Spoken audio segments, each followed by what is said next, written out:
The attack took place overnight on Monday. According to local authorities, Russian missiles fell on civilian infrastructure in Odessa and the surrounding area. People were injured, including a child. As a result of the impact, 3 residential and 2 farm buildings burned down. Several private properties, many cars and a school and a community centre were also damaged. However, the Russians also suffered significant damage. Since the 24th of February, Russia has lost over 38,500 soldiers in Ukraine, almost 1,700 tanks and 220 aircraft. In the last 24 hours, 65 Russian soldiers have been killed in fighting with Ukrainian forces in the south.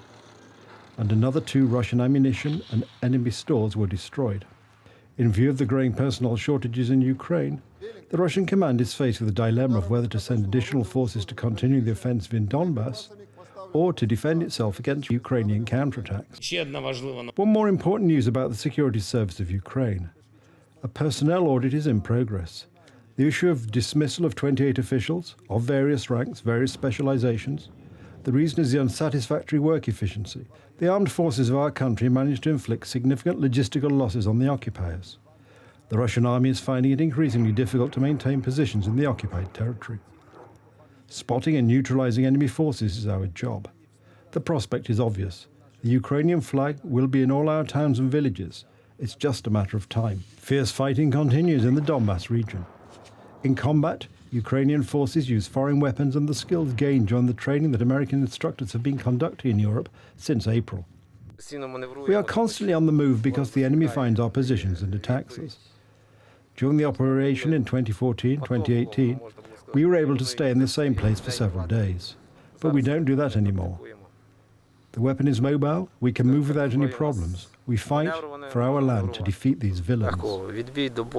I decided to stay in Ukraine and fight because if we don't end it now, Russia will come back anyway. We must put an end to aggression so that our children do not have to continue fighting in the future. I couldn't stay in Poland and work while my son was serving in the war. By chance, I was assigned to the same unit as him. We've been fighting together for 2 months.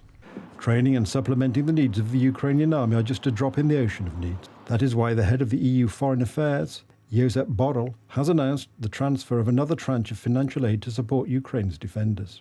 We are terrified by the violence of the Russian aggression against civilian people in Ukraine.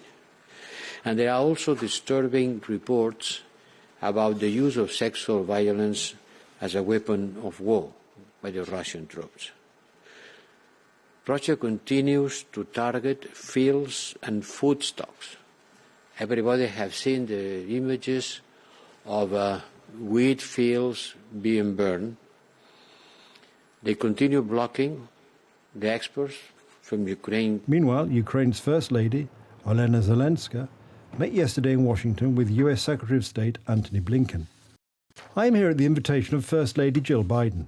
She visited us in Ukraine in May to see in person and talk to those who lost their homes and loved ones as a result of the war. Now it is my turn to speak in the United States about the needs of Ukraine, about our resistance and the fight against the aggressor.